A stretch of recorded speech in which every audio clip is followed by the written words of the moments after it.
সিউড়ি সরকারি বাসস্ট্যান্ডে একই দিনে একই গর্তে পড়ে দুর্ঘটনার কবলে 5টি সরকারি বাস।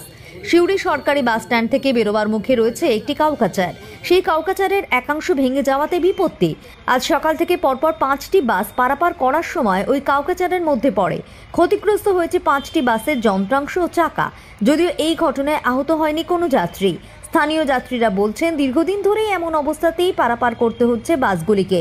পৌরসভা নজর না দেওয়াতেই এমন অবস্থা। সকাল থেকে আজকে 3-4টে গাড়ি পড়েছে আমাদের। এটা ব্যবস্থা নিতে বলছি, ব্যবস্থা কেউ নিচ্ছে না। নর্থ বেঙ্গলকে বলেছি, নর্থ বেঙ্গল বলছে এটা মিউনিসিপ্যালিটির জায়গা, মিউনিসিপ্যালিটি করবে। এটা নিয়ে 4টে হলো। যা অবস্থা এখন এটা টায়ার চলে গেছে, এখন কি জন্য হলো? ও ওখানে যে পাইপ গাছ হলো, পাইপগুলো সব ভেঙে নিয়ে চলে গেছে। পাইপগুলো চুরি হয়ে গেছে।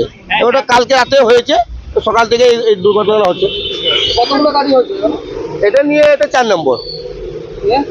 কালকে 2টো হয়েছিল। আপনার নাম? আমার নাম মোহাম্মদ নঈম।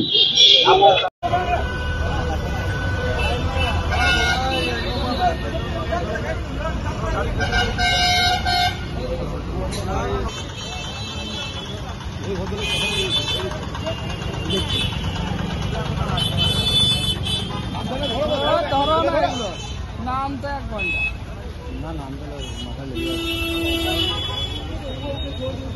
চলো 1 মিনিট।